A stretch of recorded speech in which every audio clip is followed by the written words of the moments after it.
वो भोले हैं और रुद्र हैं। वो महादेव हैं, महाकाल हैं, अनादि हैं और अनंत हैं। सृष्टि के कर्ता धर्ता, देवों के देव भगवान शिव जी। एक शांत तपस्वी से लेकर एक खतरनाक विनाशक तक कई अलग अलग रूप लेकर शिव जी ने पापियों का संहार किया है। पर आज हमारे महाकाल स्पेशल एपिसोड में हम शिव जी के उन रहस्य और रूपों के बारे में जानेंगे जिन्हें आप रोज पूछते हैं परंतु जानते नहीं। तो आदित्य राज जी, बिना किसी देर के शुरू करते हैं महाकाल की अनंत यात्रा को। आखिर हर साल करोड़ों लोग कांवड़ यात्रा पर क्यों जाते हैं? क्या है इसके पीछे का रहस्य? करीब 4 करोड़ लोगों ने साल 2022 में कांवड़ यात्रा निकाली। कांवड़ियों के पैरों में छाले पड़ जाने के बाद भी वो भूखे प्यासे कई किलोमीटर तक पैदल चलते रहे थे। जमीन पर लेटकर साष्टांग दंडवत प्रणाम करते हुए ये लोग अपनी यात्रा पूरी करते हैं। ऐसा माना जाता है कि गंगा जल भरने के बाद कावड़ को तब तक उठा कर रहना होता है जब तक आप अपनी मंजिल तक ना पहुंच जाए। ये यात्रा भले ही कितनी लंबी क्यों ना हो, कितनी भी कठिन क्यों ना हो, हर साल हजारों लोग इसे पूरा करते हैं। और ये सब किया जाता है भगवान शिव की भक्ति के लिए। शिव जी ब्रह्मांड से भी पहले थे और इसके नष्ट होने के बाद भी रहेंगे। भगवत पुराण के अनुसार समुद्र मंथन के समय समुद्र से कालकूट नाम का एक भयानक विष निकला था। ये विष इतना खतरनाक था कि इसके प्रभाव से पूरी सृष्टि का विनाश हो सकता था। इससे बचाने के लिए सभी देवी देवताओं ने भगवान शिव की आराधना की। तब तब शिव जी ने उस विष को अपने हाथों में लेकर उसे पी लिया, जिससे उनकी गर्दन का रंग नीला पड़ गया और तभी से उन्हें नीलकंठ के नाम से जाना जाने लगा। लेकिन इस विष के कारण शिव जी के गले में, उनके शरीर में जलन होने लगी। कई लोग मानते हैं कि रावण, जो कि एक बहुत बड़ा शिव भक्त था, उसने कावड़ में गंगा जल भरकर वो गंगा जल, जिससे उनकी जलन को राहत मिली और यहीं से कावड़ यात्रा की शुरुआत हुई। शिव जी का रूप काफी अलग है, लेकिन उन्होंने अपने सिर पर चंद्र क्यों धारण कर रखा है? भगवान शिव, महादेव, भोलेनाथ, जिनका रूप सबसे अलग है, उनके हाथों में त्रिशूल और सर पर चंद्रमा है। शिव जी के सर पर हमेशा से चंद्रमा नहीं था। शिव पुराण के अनुसार राजा दक्ष की 27 बेटियां थी, जिनकी शादी चंद्रदेव से हुई थी। चंद्रदेव ने दक्ष से ये वादा किया था कि उनकी सभी बेटियों का ध्यान वह रखेंगे, सबको एक समान महत्व और प्रेम देंगे। लेकिन विवाह होने के बाद चंद्रदेव का ध्यान सबसे ज्यादा उनकी एक पत्नी रोहिणी पे रहता था। इसके कारण उनकी बाकी पत्नियां दुखी रहने लगी। वो अपने पिता दक्ष के पास इस बात की शिकायत लेकर पहुंची, तो दक्ष ने क्रोध में आकर चंद्रदेव को श्राप दे दिया। उन्होंने चंद्र से कहा कि उन्हें भयंकर बीमारी हो जाएगी और वो 15 दिनों में धीरे धीरे गायब हो जाएंगे। चंद्रदेव घबरा गए।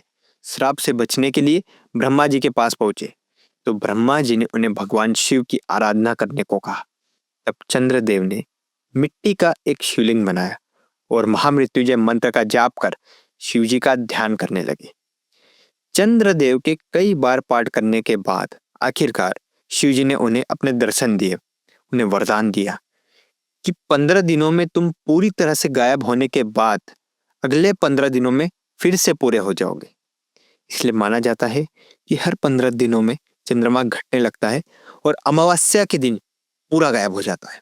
लेकिन शिव जी की कृपा से शुक्ल पक्ष में वो वापस भी पूरा होने लगता है। शिव जी का चंद्रमा को अपने माथे पर धारण करना इस बात का प्रतीक है कि चंद्रदेव पर शिव जी का आशीर्वाद है। देवों के देव महादेव जो अनंत है, अक्सर हम देखते हैं कि शिवालयों में शिव जी को भस्म चढ़ाई जाती है। उज्जैन के महाकाल मंदिर में भी महाकाल की भस्म आरती की जाती है। कहानी और पुराणों के हिसाब से भी भगवान शिव अपने पूरे शरीर पर भस्म लगाते हैं। क्या शिव जी के भस्म से जुड़े होने के पीछे भी कोई कहानी है जिसके बारे में हमें नहीं पता? प्राचीन काल में एक प्रणाद नाम के ऋषि लगातार कई सालों तक जंगलों में तप कर रहे थे। इस दौरान उन्होंने सिर्फ पत्तियां और फल फूल खाए। एक दिन ऋषि प्रणाद अपने आश्रम की मरम्मत करने के लिए जंगल से घास काट कर ला रहे थे, तभी उनकी उंगली में चोट लग गई। लेकिन जब ऋषि ने उनकी उंगली की ओर देखा तो वो हैरान रह गए, क्योंकि उस कटे हुए हिस्से से खून नहीं बल्कि पेड़ पत्तियों का रस निकल रहा था। उनके शरीर में खून नहीं, पत्तियों का रस तोड़ रहा था। इस बात को सोचकर उन्हें अपने आप पर घमंड हो गया और वो इस बात का ऐलान करने लगते हैं कि पूरे ब्रह्मांड में उनसे ज्यादा पवित्र कोई नहीं है। उनके इस घमंड को तोड़ने के लिए शिवजी बूढ़े आदमी का भेष धरकर प्रकट हुए। जब उन्होंने प्रणाद ऋषि से उनकी खुशी का कारण पूछा तो ऋषि ने अपनी उंगली से रस निकालने की पूरी कहानी उन्हें सुनाई। तब उन बूढ़े बाबा ने ऋषि से कहा, इसमें कौन सी बड़ी बात है? पेड़ पत्तियां भी जलने के बाद भस्म में बदल जाती हैं और भस्म ही सबसे पवित्र होती है। इस बात का प्रमाण देने के लिए बूढ़े बाबा ने अपनी उंगली काट दी और उसमें से भस्म बाहर निकलने लगी। ऋषि समझ गए कि ये बूढ़े बाबा कोई और नहीं बल्कि स्वयं महादेव है। ऋषि प्रणाद शिव जी के चरणों में गिर गए और अपने घमंड के लिए माफी मांगने लगे। ऐसा माना जाता है कि इस घटना के बाद शिव जी अपने पूरे शरीर पर भस्म लगाते हैं, अपने भक्तों को ये याद दिलाते हैं कि यही परम सत्य। भगवान शिव जी की हर तस्वीर, हर मूर्ति में उनके हाथ में त्रिशूल, गले में सांप और रुद्राक्ष की माला और डमरू तो होते ही हैं, लेकिन साथ ही हर तस्वीर में हमने देखी है बाघ की खाल, यानी टाइगर की स्किन, जिस पर शिव जी विराजमान होते। आखिर इसके पीछे क्या रहस्य? शिव पुराण में इससे भी जुड़ी एक कहानी है। भगवान शिव पूरे ब्रह्मांड में जवान वैरागी के रूप में रह रहे थे। ना कोई घर, ना कोई वस्त्र। एक बार इसी तरह वो एक जंगल से गुजर रहे थे। उसी जंगल में कई बड़े ऋषि मुनियों के आश्रम थे जो वहां अपनी पत्नियों के साथ रहते थे। जब शिव जी वहां से गुजरे तो ऋषियों की पत्नियां उन्हें देखकर आकर्षित हो गईं। जब शिव जी कुछ दिनों तक उन्हीं जंगलों में रहे, इस कारण से उन ऋषियों की पत्नियों का मन भटकने लगा। जब ऋषि मुनियों को इस बात का पता चला तो उन्होंने क्रोधित होकर उनके रास्ते में एक बड़ा जाल बनाया और अगले दिन जब शिव जी अपने वैरागी रूप में वहां से निकले तो सभी ऋषि मुनियों ने अपनी शक्ति का इस्तेमाल करके शिव जी पर बाघ से हमला करवा दिया। तब शिव जी ने उस बाघ से लड़कर उसको मार दिया और उसकी खाल को अपने शरीर पर धारण कर लिया। ये देखकर ऋषि मुनियों को एहसास हुआ कि ये कोई साधारण वैरागी नहीं बल्कि स्वयं भगवान शिव महादेव हैं। वो उनसे माफी मांगने लगे। शिव जी इसी बाघ की खाल पर विराजमान होते हैं जो उनकी शक्ति का प्रतीक है। शिव जी के हर रूप में सदैव उनके साथ रहते हैं उनके वाहन नंदी जी। हर शिव मंदिर में शिवलिंग या मूर्ति के सामने हमेशा नंदी जी विराजमान होते ही हैं। लेकिन नंदी जी आखिर शिव जी के वाहन बने कैसे? पुराणों के अनुसार ये कहानी शुरू होती है शिलाद ऋषि से, जिन्होंने संतान प्राप्ति के लिए हजारों साल तक भगवान शिव की तपस्या की। शिव जी उनसे प्रसन्न हुए और उन्हें पुत्र प्राप्ति का वरदान दिया। वे उस बच्चे को अपने आश्रम ले आए और उसका अपने पुत्र की तरह ध्यान रखने लगे। ऋषि ने उस बच्चे का नाम रखा नंदी। नंदी बहुत प्रतिभाशाली थे और भगवान शिव के परम भक्त थे। लेकिन एक दिन जब कुछ ऋषि मुनि उनके आश्रम पहुंचे और नंदी उनसे आशीर्वाद लेने पहुंचे तो ऋषि उदास हो गए। उन्होंने बताया, नंदी का जीवन बहुत लंबा नहीं है।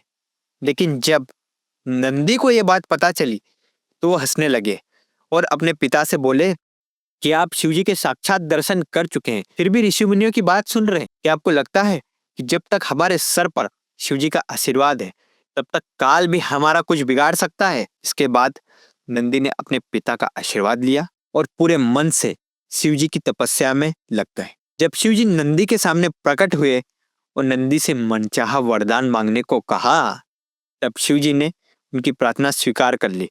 उन्होंने कहा, तुम आज से मेरे वाहन के रूप में हमेशा मेरे साथ कैलाश पर्वत पर रहोगे। इसलिए आज भी जहां जहां भगवान शिव का वास होता है वहां नंदी भी होते हैं। सर्प के अलावा शिव जी के गले में हमेशा एक रुद्राक्ष की माला होती है। शिव जी के भक्त भी अपने शरीर पर रुद्राक्ष धारण करते हैं, लेकिन शिव कथा में इसका क्या संबंध है? शिव पुराण के अनुसार एक बार जब पार्वती जी ने भगवान शिव से रुद्राक्ष की उत्पत्ति के बारे में पूछा तब शिव जी ने उन्हें बताया, हजारों सालों तक तप करने के कारण उनकी आंखें लंबे समय तक बंद थी। जब उन्होंने अपनी आंखें खोली तो उनकी आंखों से कुछ बूंदें धरती पर गिर गए। वहां रुद्राक्ष के पेड़ों का जन्म हुआ। यही कारण है कि रुद्राक्ष को टीयर्स ऑफ शिवा के नाम से भी जाना जाता है, महादेव के आंसू। ऐसा माना जाता है कि रुद्राक्ष को सिर्फ वही धारण कर सकता है जिस पर भगवान शिव का आशीर्वाद हो। तो दोस्तों आज के लिए इतना ही। शिव जी से जुड़े कौन से टॉपिक पर अब वीडियो देखना चाहेंगे हमें कमेंट करके जरूर बताएं। इस वीडियो को लाइक कीजिए और ज़्यादा से ज़्यादा शेयर कीजिए और ऐसे ही अनसुनी कहानियों के लिए हमें सब्सक्राइब करें। तब तक के लिए जय महाकाल।